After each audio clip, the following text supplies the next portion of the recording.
রাজপথের প্রিয় নেতা, আপনাদের ভালুকাবাসীর আশা আকাঙ্ক্ষার প্রতীক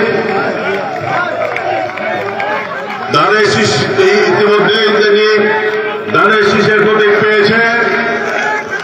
আমাদের প্রিয় নেতা, প্রিয় অভিভাবক জনাব ফখরুদ্দিন আহমেদ বাচ্চু সাহেব বক্তব্য রাখবেন। এর পূর্বে আজকে অনেক নেতৃবৃন্দকে বক্তব্য দেওয়ার সুযোগ দিতে পারে না, বিদায় আন্তরিকভাবে দুঃখিত। অনেকের নাম বলার সুযোগ পায় না, বিদায় আন্তরিকভাবে দুঃখিত।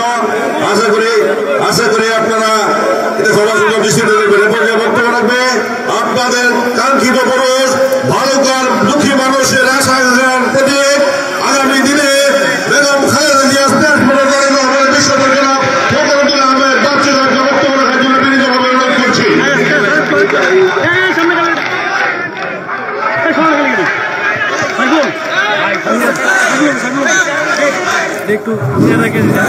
সবাই একটু চুপ করেন, সবাই চুপ করেন।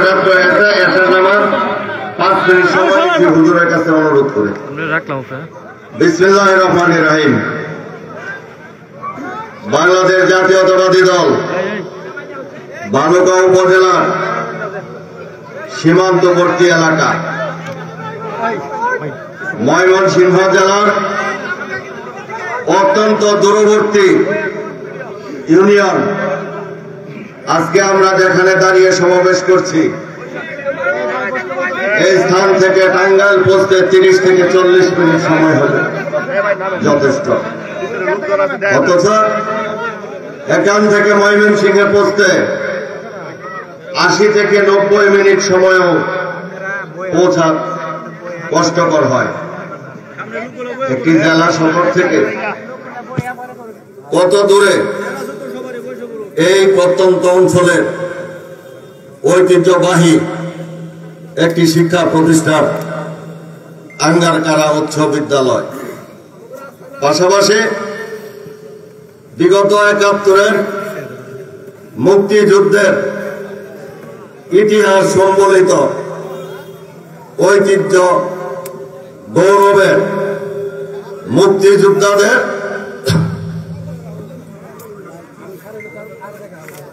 একটি অভয়ারণ্য, যেখানে মুক্তিযোদ্ধাদেরকে ট্রেনিং দেওয়া হয়েছে। এই ভালুকা উপজেলা সহ ময়মনসিংহের অনেকগুলি উপজেলা, টাঙ্গাইলের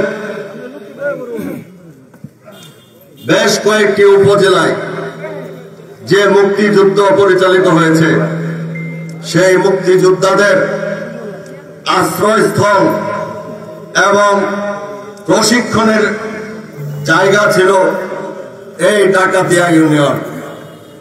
আজকে দেশের স্বাধীনতা যুদ্ধে যে ইউনিয়নের এবং যে এলাকার মানুষের ইতিহাস ঐতিহ্য জড়িত রয়েছে, সেই জায়গায় এসে বিএনপি এবং অঙ্গ সহযোগী সংগঠনের যৌথ উদ্যোগে বাংলাদেশের রাষ্ট্র কাঠামো পরিবর্তনের 31 দফা মানুষের দোরগোড়ায় পৌঁছে দেওয়ার জন্য বাংলাদেশ থেকে চিরতরে ফ্যাসিস্ট বিদায় করে রাষ্ট্রকে জনগণের মালিক করার জন্য শহীদ রাষ্ট্রপতি জিয়াউর রহমানের উত্তরসূরি বেগম খালেদা জিয়ার সূর্য সন্তান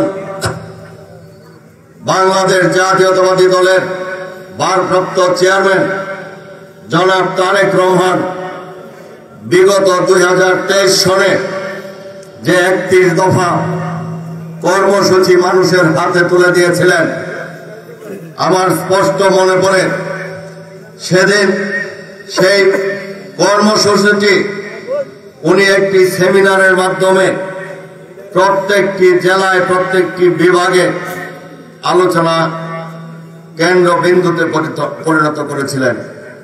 সেই কর্মসূচির অংশ আজকে আমরা এই আঙ্গারকারা মাঠে নিয়ে এসেছি।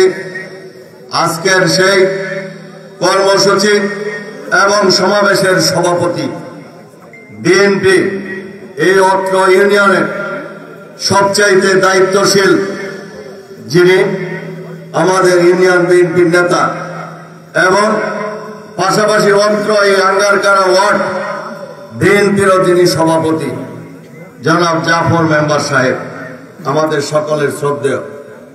আজকে আমাদের মধ্যে উপস্থিত আছেন ময়মনসিংহ দক্ষিণ জেলা বিএনপির সংগ্রামী যুগ্ম আহ্বায়ক জনাব রুহুল আমিন মাসুদ। আমাদের মধ্যে উপস্থিত আছেন বালুগাঁও উপজেলা বিএনপির সম্মানিত যুগ্ম আহ্বায়ক বিন্দু, পৌর বিএনপির যুগ্ম আহ্বায়ক বিন্দু। আপনারা বিশেষ করে লক্ষ্য করেছেন যে আজকে এই 31 দফার কর্মসূচি মানুষের কাছে পৌঁছে দেওয়ার জন্য আমাদের নেতা তারেক রহমান যেদিন ময়মনসিংহের প্রেস ক্লাবে এবং ময়মনসিংহের প্রেস ক্লাবে যেদিন এই কর্মসূচি মানুষের হাতে তুলে দিয়েছিলেন, সেখানে কোনো বিএনপি দলীয় পদধারী নেতৃবৃন্দ ছিল না। সেখানে ছিল পেশাজীবী সংগঠনের নেতৃবৃন্দ, ব্যবসায়ী সংগঠনের নেতৃবৃন্দ, বিশ্ববিদ্যালয়ের কলেজের শিক্ষক, চিকিৎসক, ইঞ্জিনিয়ার এবং বিভিন্ন শ্রেণী পেশার মানুষ। আমার স্পষ্ট মনে পড়ে সেখানে আমাদের নেতৃবৃন্দ বলেছিলেন যে সকল সম্প্রদায়কে সম্পৃক্ত করতে হবে। সেই জন্য আমাদের গারো খ্রিস্টান সম্প্রদায়ের প্রতিনিধির প্রয়োজন আছে। সেই গারো সম্প্রদায়ের প্রতিনিধি খুঁজতে যে আমি বলেছিলাম যে আমার এলাকায় বিশেষ করে ডাকাতিয়া, মল্লিক বাড়ি, হবির বাড়িতে যথেষ্ট পরিমাণ খ্রিস্টান এবং গারো সম্প্রদায়ের ব্যক্তিরা রয়েছে, বসবাস করেন এবং সেখানে একটি অ্যাসোসিয়েশন আছে যেটা ট্রাইবাল অ্যাসোসিয়েশন নামে পরিচিত এবং যিনি সেই ট্রাইবাল অ্যাসোসিয়েশনের প্রেসিডেন্ট বাবু সুনীল বর্মন, সে আমাদের খুব কাছের লোক এবং আমাদের বিএনপির লোক। সে আমাদের নয়নপুর ওয়ার্ড বিএনপির সভাপতি। যদি আপনারা তাকে সেখানে অ্যালাউ করেন তাহলে আমি সেই ট্রাইবাল অ্যাসোসিয়েশনের সভাপতিকে সেই মঞ্চে আমি পৌঁছে দিতে পারি। সেদিন কেন্দ্র থেকে যে সকল ব্যক্তিরা এই 31 দফার আলোচনাটি সূচনা করেছিলেন, তারা সেদিন তাদের একটি লিখিত বক্তব্য আমাদের কাছে পাঠিয়েছিলেন। যে বক্তব্য আমরা ট্রেনিং দিয়ে আমরা সেদিন বাবু সুনীল বর্মনকে ময়মনসিংহের প্রেস ক্লাবের হাউজে সেখানে আমরা ট্রাইবাল অ্যাসোসিয়েশনের সভাপতি হিসাবে, সনাতন ধর্মীদের প্রতিনিধি হিসাবে বক্তব্য দিয়েছিলেন। আজকের এই মঞ্চেও আমাদের মধ্যে বিশ্ববিদ্যালয়ের শিক্ষক, স্বনামধন্য শিক্ষক, গবেষক, যিনি আপনাদের সম্মুখে তার সেই 31 দফাগুলি তুলে ধরা শুরু করেছিলেন। কিন্তু আমাদের দুঃখের বিষয়, বৃষ্টি জনিত কারণে এবং আমাদের অনুষ্ঠানটি শুরু করতে বিলম্ব হয়, আমাদের এই এলাকার জনগণ এবং দলীয় নেতাকর্মী তারা আজকে শেষ পর্যন্ত সম্পূর্ণ সেই আমাদের যে শিক্ষক, গবেষক জনাব একে আজাদ সাহেব 31 দফার যে বিষয়বস্তুগুলি আপনাদেরকে বোঝানোর চেষ্টা করেছিলেন, সম্পূর্ণ শেষ করতে পারেননি। আমি আমাদের শিক্ষক, গবেষক জনাব আজাদ সাহেবকে বলবো, আমরা পরবর্তী অনুষ্ঠানে আপনাকে আরো বেশি সময় দিব যাতে আপনি সেই 31 দফা কর্মসূচি মানুষের কাছে আরো ভালোভাবে, বিশদভাবে তুলে ধরতে পারেন। ইতিমধ্যে আপনারা দেখেছেন আমাদের মধ্যে আনন্দমোহন বিশ্ববিদ্যালয়ের অধ্যাপক এবং সপরিশেষ গফরগাঁও সরকারি কলেজের অধ্যক্ষ হিসাবে, প্রিন্সিপাল হিসাবে যিনি অবসরে গিয়েছেন, আমাদের হবিরবাড়ি ইউনিয়নের তাহের আলী সরকার সাহেবের স্বনামধন্য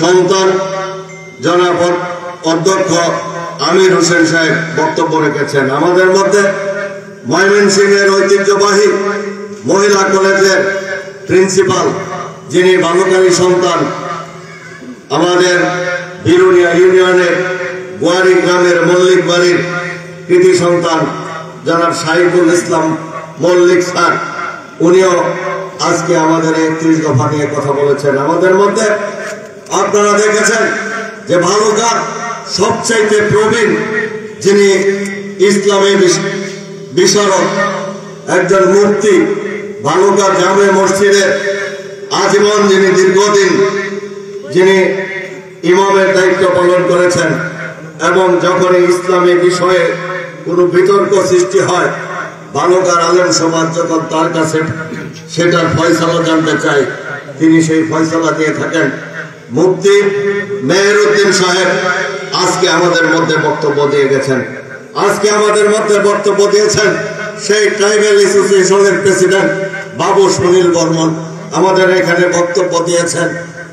হিন্দু, বৌদ্ধ, খ্রিস্টান ঐক্য ফ্রন্টের সভাপতি উজ্জ্বল বিশ্বাস এবং আরো অনেক সনাতন ধর্মী ভাইয়েরা এবং বাংলাদেশ জাতীয়তাবাদী দল এবং তার অঙ্গ সহযোগী সংগঠনের নেতৃবৃন্দ, প্রিয় সাথী ভাইরা, আমরা যে কারণে আজকের এই অনুষ্ঠানটিকে একটি বিশেষ অনুষ্ঠান হিসাবে আখ্যায়িত করতে চাই, আমরা সারা জীবনে মিটিং করি, মিছিল করি, স্লোগান দেই, বক্তৃতা দেই, আমরা সে কারণে আজকের এই সমাবেশটি করতে চাইনি। আমরা এই সমাবেশটি করতে চেয়েছি যে আগামী দিনে আমাদের নেতা, আমাদের জাতীয়তাবাদী দলের ভারপ্রাপ্ত চেয়ারম্যান এই বাংলাদেশকে নিয়ে কি স্বপ্ন দেখেন, আগামী দিনে বাংলাদেশকে তিনি কিভাবে সাজাতে চান, সেই বিষয়গুলি আজকে বাংলাদেশের মানুষের কাছে, মানুষের সামনে তুলে ধরার জন্য আজকে আমরা এই আয়োজনটি এইভাবে সাজিয়েছি। আজকে আপনারা ইতিমধ্যে লক্ষ্য করেছেন যে ইতিমধ্যে আমাদের ভালুকা থেকেও কথা উঠেছে আগামী দিনে আমরা কেমন ভালুকা চাই। আমিও আপনাদের কাছে জানতে চাই যে আগামী দিনে আপনারা কেমন ভালুকা চান, যে ভালুকায় মানুষের ভোট হাইজ্যাক করা হয়, যে ভালুকায় মানুষের জমি দখল করা হয়, যে ভালুকায় নির্দোষ ব্যক্তিকে গ্রেপ্তার করে থানায় নিয়ে তার কাছ থেকে উটপুট আদায় করা হয়, যে ভালুকায় মানুষকে হয়রানি করে, মানুষকে নির্যাতন করে, রাজনৈতিক দলের নেতা কর্মীরা তাদের সম্পদ বৃদ্ধি করে, সেই ভালুকা আমরা চাই, নাকি আমরা ভালুকায় একটি সুন্দর সুষ্ঠু পরিবেশের ভালুকা চাই।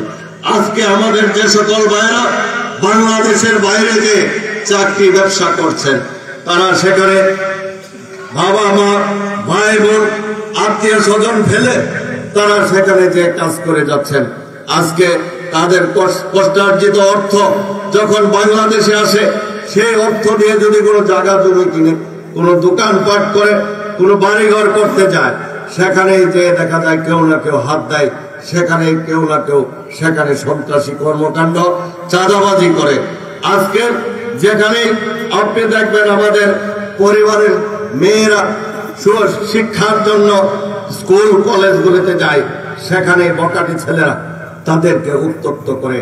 আজকে বেকারত্বের কারণে আজকের যুবকরা নেশাগ্রস্ত হয়ে আজকে তারা পরিবেশ দূষণ করছে, পাশাপাশি চাঁদাবাজিতে লিপ্ত হচ্ছে। আজকে আমাদেরকে চিন্তা করতে হবে যে আমরা কেমন বালুকা চাই। সেই জন্য আমরা এই বালুকার মানুষকে সচেতন করে আমরা সর্বপ্রথম জানতে চাই যে আপনারা কেমন বালুকা চান।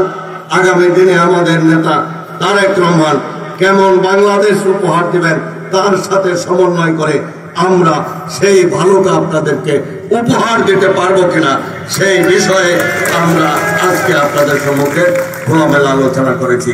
প্রিয় সাথী ভাইরা, ইতিমধ্যে শুনেছেন আমরা 11 নং রাজ ইউনিয়নে প্রথম আমাদের এই সমাবেশটি করেছি, দ্বিতীয় সমাবেশটি করেছি আমরা উথুরা ইউনিয়নের উথুরা কলেজ মাঠে, এবং তৃতীয় সমাবেশটি করেছি রানদিয়া উচ্চ বিদ্যালয় মাঠে।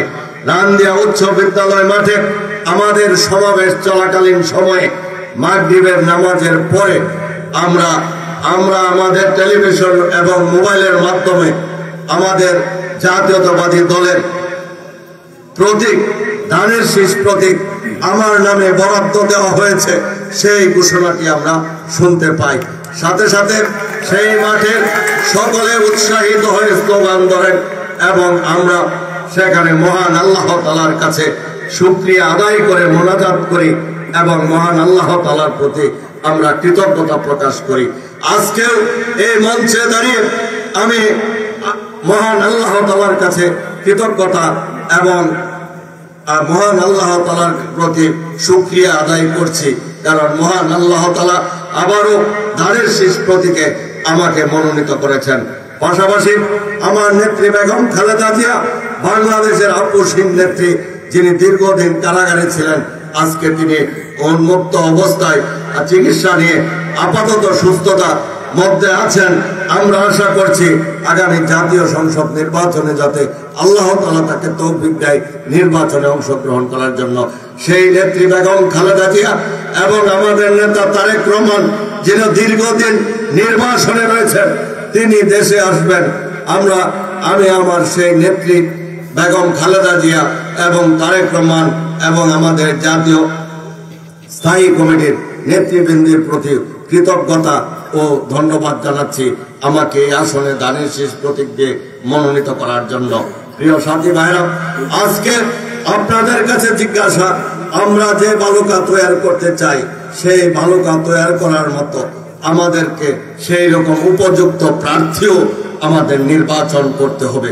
আজকের বালুকাতে আমরা যারা এখানে নির্বাচন করতে আসি, সেখানে আপনাদেরকে বেছে নিতে হবে কার কাছে এই বালুকা নিরাপদ। আপনাদেরকে চিন্তা করতে হবে।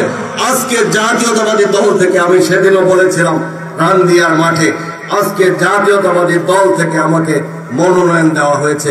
আমি জাতীয়তাবাদী দলের মার্কা ধানের শীষ প্রতীক নিয়ে আমি নির্বাচনে অংশগ্রহণ করব এবং আমাদের জেলা, উপজেলা, ইউনিয়ন, ওয়ার্ড লেভেলে সকল নেতাকর্মী উপস্থিত আছেন।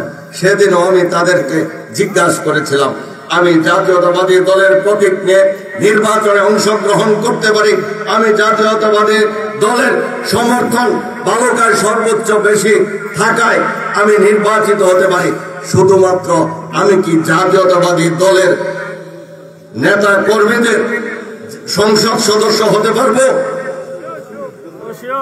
আজকে আপনারা যদি আমাকে বিজয়ী করেন, তাহলে আমাকে সারা বালুকার মানুষের এবং সকল দল মত নির্বিশেষে সকল রাজনৈতিক দলের নেতা কর্মীরা এবং সকল বংশ ধর্ম নির্বিশেষে সকল মানুষের সংসদ সদস্য আমাকে থাকতে হবে এবং তাদের কাজও আমাকে করতে হবে, তাদের দায়িত্ব আমাকে নিতে হবে। প্রিয় সাথী ভাইরা, ইতিমধ্যে আপনারা লক্ষ্য করেছেন যে বিগত 5ই আগস্টের ঘটনা। 5ই আগস্টে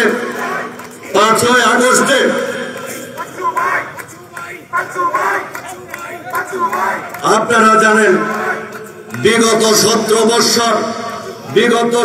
বৎসর আজ রাজপথে আমরা আন্দোলন সংগ্রাম করেছি। সেই আন্দোলন সংগ্রাম করতে যে আমাদের এই ভালুকার প্রত্যেকটি ইউনিয়নের নেতা কর্মী, এই ডাকাতিয়ারও অনেক নেতা কর্মী গ্রেপ্তার হয়েছেন, আসামি হয়েছেন। আমার সাথে 800-র বেশি নেতা কর্মী তারা মামলার আসামি হয়েছেন, একাধিকবার কারাভোগ করেছেন এবং দীর্ঘ মেয়াদী আত্মগোপন করে পালিয়ে থেকেছেন, বাড়িতে থাকতে পারেন নাই, নির্যাতনের শিকার হয়েছেন। আমি 5 বার গ্রেপ্তার হয়েছি, 11 মাস কারাভোগ করেছি। আমি ভালুকা ব্রিজের উপরে গুলিবিদ্ধ হয়ে আমি সহ আমরা 12 জন গুলিবিদ্ধ হয়ে আহত হয়েছি। পরবর্তীতে বিগত 5ই আগস্টে শেখ হাসিনা পতনের আগে দ্বিতীয়বার পুলিশের লাঠির আঘাতে আমার পা ভেঙেছে। প্রিয় সাথী ভাইরা, এই নির্যাতন নিপীড়নের কারণ ছিল আমরা এই ভালুকার মানুষের কাছে, এই বাংলাদেশের মানুষের কাছে ভোটের অধিকার প্রতিষ্ঠা করে দিতে চাই। আমরা শহীদ রাষ্ট্রপতি জিয়া রহমান যে কারণে এই বাংলাদেশের স্বাধীনতার ডাক দিয়েছিলেন, 71-এ যে কারণে আমাদের মুক্তিযোদ্ধা ভাইরা বুকের তাজা রক্ত ঢেলে দিয়ে এই বাংলাদেশকে স্বাধীন করেছিলেন, যে আমরা একটি স্বাধীন সার্বভৌম রাষ্ট্র পাবো, আমরা আমাদের ভোটের অধিকার পাবো, আমরা আমাদের কথা বলার অধিকার পাবো, আমাদের ছেলেমেয়েরা লেখাপড়া করে শিক্ষিত হয়ে তারা স্বাধীনভাবে চাকরি ব্যবসা করতে পারবে, সেখানে কোনো বৈষম্য থাকবে না। সেই বৈষম্যহীন রাষ্ট্র প্রতিষ্ঠার জন্য সেদিন আমাদের মুক্তিযুদ্ধের ভাইয়েরা সেদিন তারা অস্ত্র হাতে নিয়ে যুদ্ধ করেছিল। সেদিন আমাদের মা বোনেরা তাদের ইজ্জত সম্মান বিলিয়ে দিয়ে বাংলাদেশকে স্বাধীন করেছিল। আমরা 82-তে স্বৈরাচার এরশাদ যখন ক্ষমতা করে নিয়েছিল, আমাদের নেত্রী বেগম খালেদা জিয়া এই হারানো গণতন্ত্র পুনরুদ্ধারের জন্য 9 বছর রাজপথে আন্দোলন সংগ্রাম করেছেন।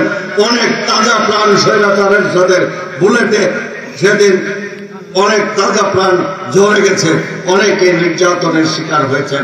কিন্তু আমরা সেদিন 90-এ স্বৈরাচারকে পতন ঘটিয়ে আমরা বাংলাদেশের মানুষকে ভোটের অধিকার ফিরিয়ে দিয়েছিলাম। আমরা 2008 সালে ষড়যন্ত্রের নির্বাচনে বিএনপিকে পরাজিত করার পর যখন আমরা দেখলাম জগদ্দল পাথরের মতো একটি সরকার ক্ষমতায় বসে সকল নির্বাচনে ভোট কারচুপি, ইউনিয়ন পরিষদ, উপজেলা পরিষদ,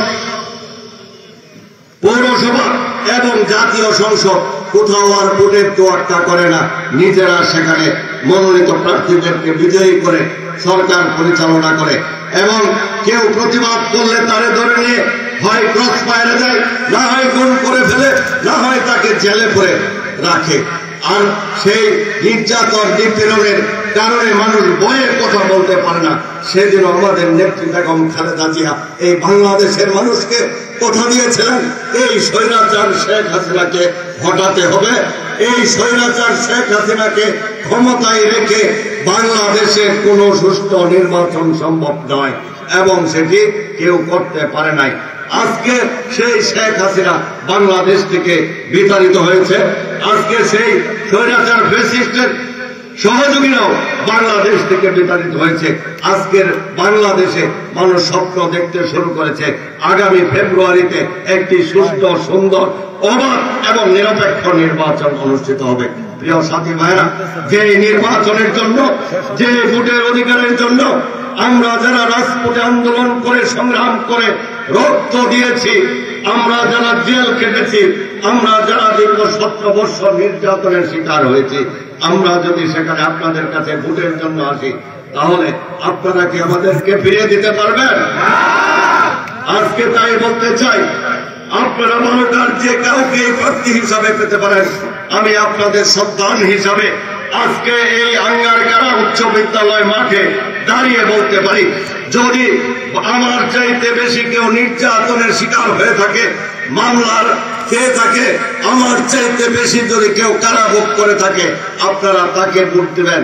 আর যদি আমি এই আপনাদের অধিকার প্রতিষ্ঠা করার জন্য আমি জীবনের 17টি বছর নির্যাতনের শিকার হয়ে কারাভোগ করে আমার গায়ে রক্ত জড়িয়ে আপনাদের অধিকার প্রতিষ্ঠা করে থাকি, তাহলে আগামী নির্বাচনে আপনারা অবশ্যই অবশ্যই ধানের শীষ প্রতীকে সাথী ভাইরা, আমি আপনাদেরকে কথা দিয়ে যাচ্ছি, আমি আপনাদেরকে কথা দিয়ে যাচ্ছি, বসো, আমি আপনাদেরকে কথা দিয়ে যাচ্ছি যে পুলিশ কর্মকর্তারা আমাকে 5 বার গ্রেফতার করেছে, যে পুলিশের লাঠির আঘাতে আমার পা ভেঙেছে, যে পুলিশের বুলেটের গুলিতে আমার গায়ে রক্ত ঝরেছে, 2024-এর 5ই আগস্ট সেই পুলিশের কর্মকর্তারা তাদের জীবন ভিক্ষা চেয়েছে।